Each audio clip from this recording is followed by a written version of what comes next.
Good afternoon, Year 10. Today we are going to look at Stave 3 of A Christmas Carol. We are going to look at these two children, ignorance and want. And we are going to look at how Charles Dickens uses these children to illustrate everything he sees as being wrong with the world and in society.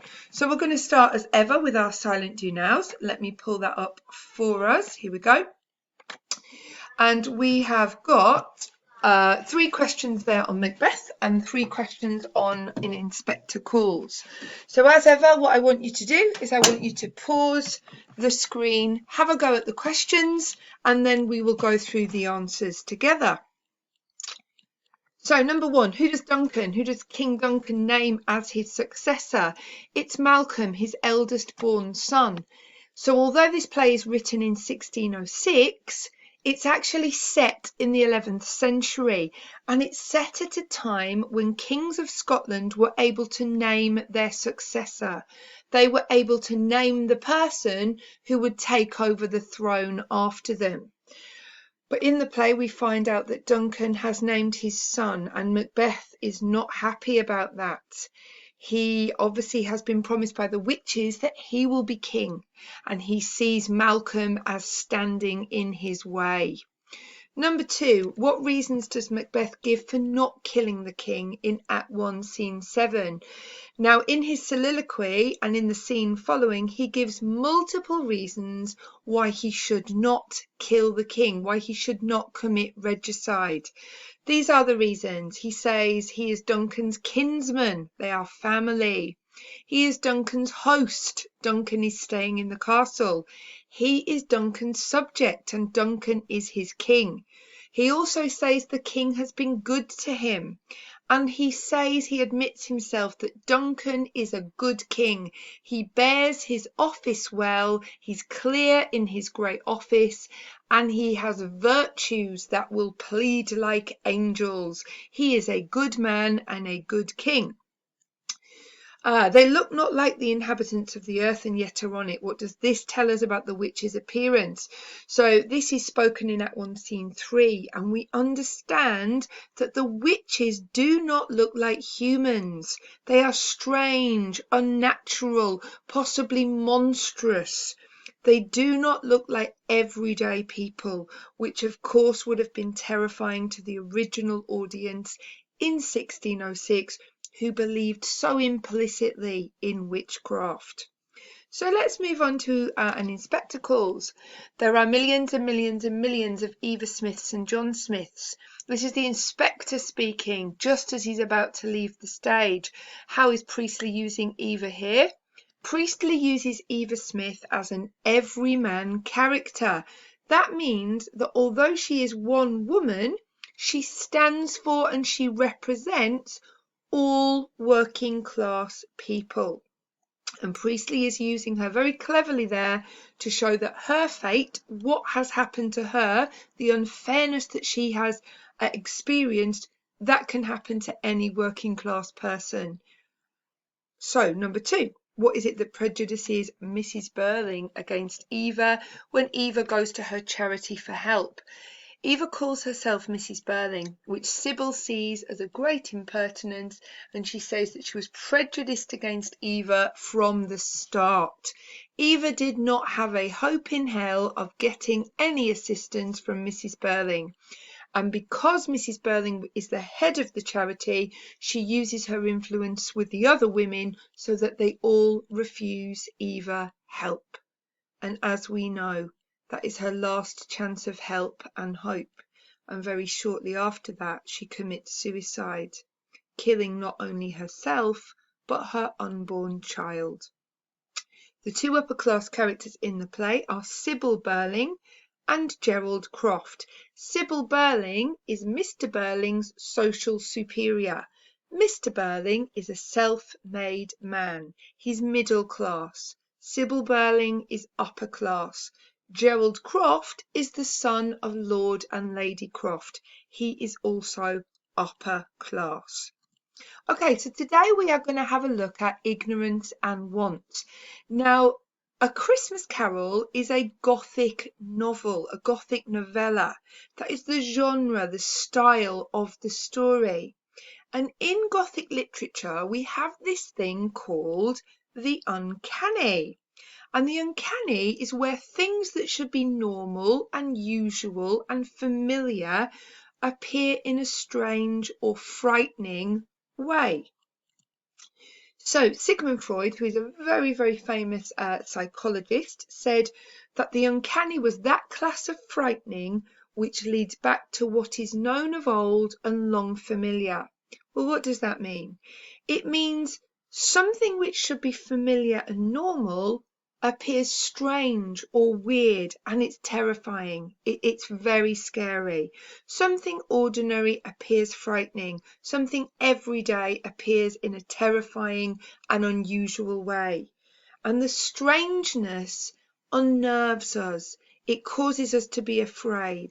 I want you to think for a moment about where we might see examples of the uncanny in A Christmas Carol. Where does Dickens take something that should be known, should be familiar, and turn it into something strange and scary? Pause the slide and see if you can think of at least 2 instances where Dickens does that. So these are the ones, I'm just going to move this down for us. These are the ones that come to mind when I thought about this. First of all, the big one, Jacob Marley's ghost, his head appears on the door knocker.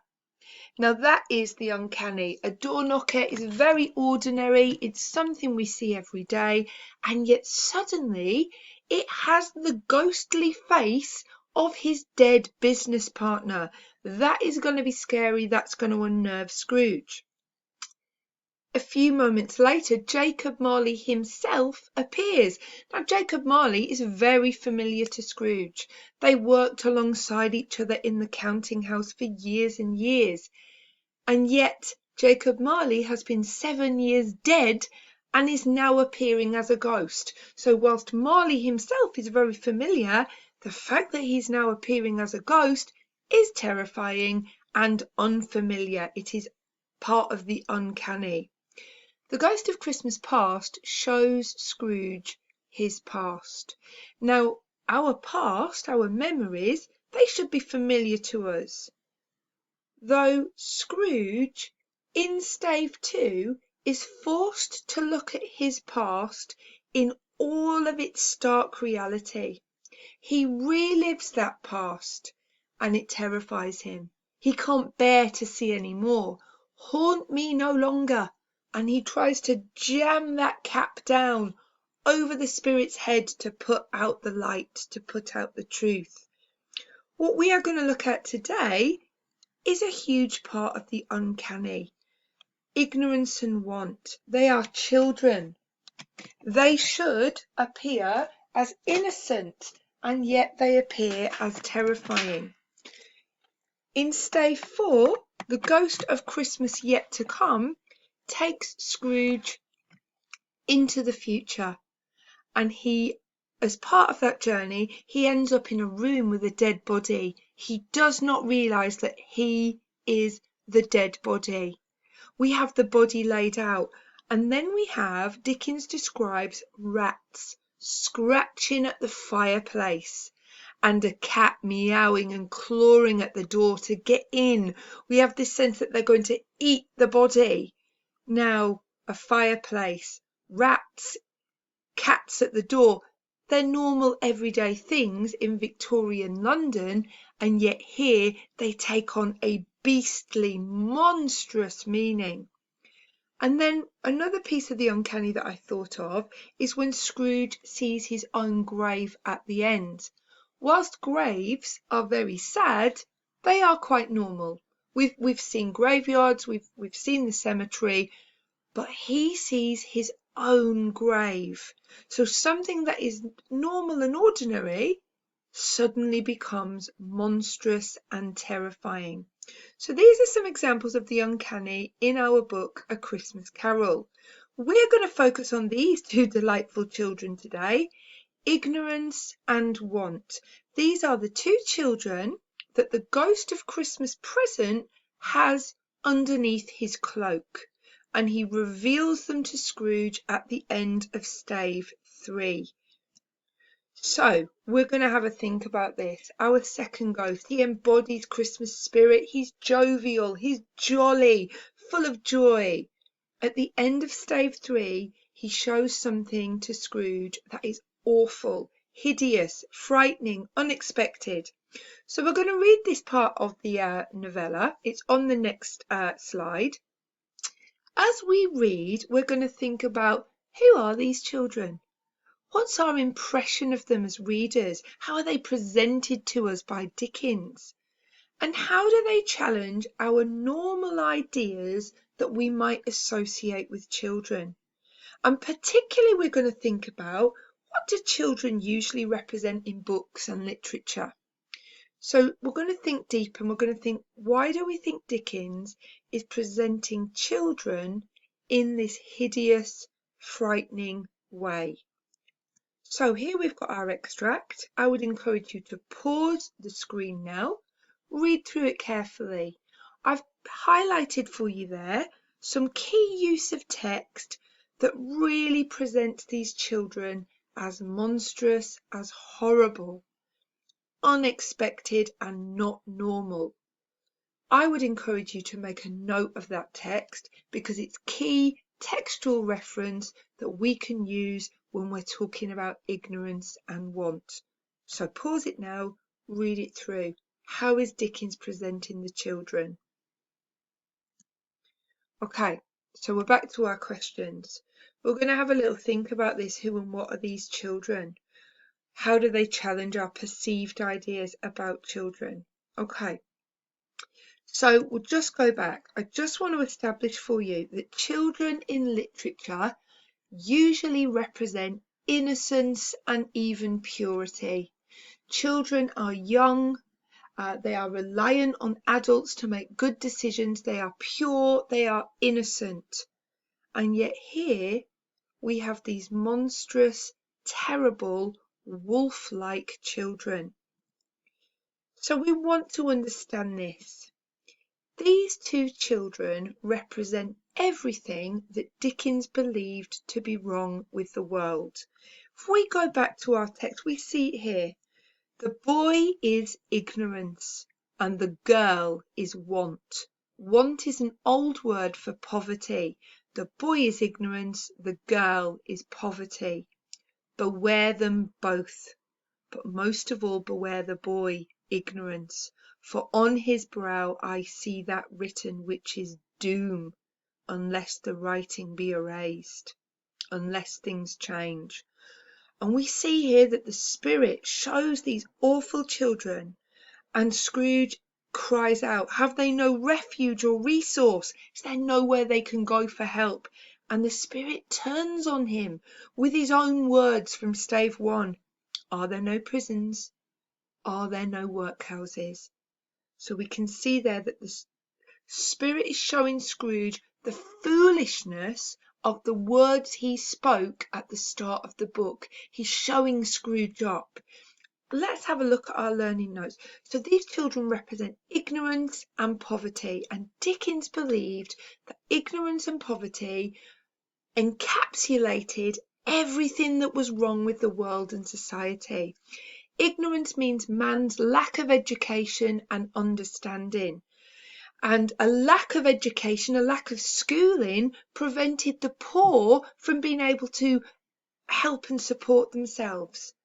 And a lack of understanding, a lack of education and willingness to understand about the poor prevents the rich men from understanding the troubles of others. Poverty destroys people and communities. Dickens himself experienced great poverty, and he knew that many thousands in Victorian London were living in appalling conditions. Notice that the children belong to man. That implies that Dickens sees poverty and ignorance as being man-made problems. They've been created through man's greed, greedy, avaricious men like Scrooge. But Dickens also believed that people could work together to solve these issues through charity and education.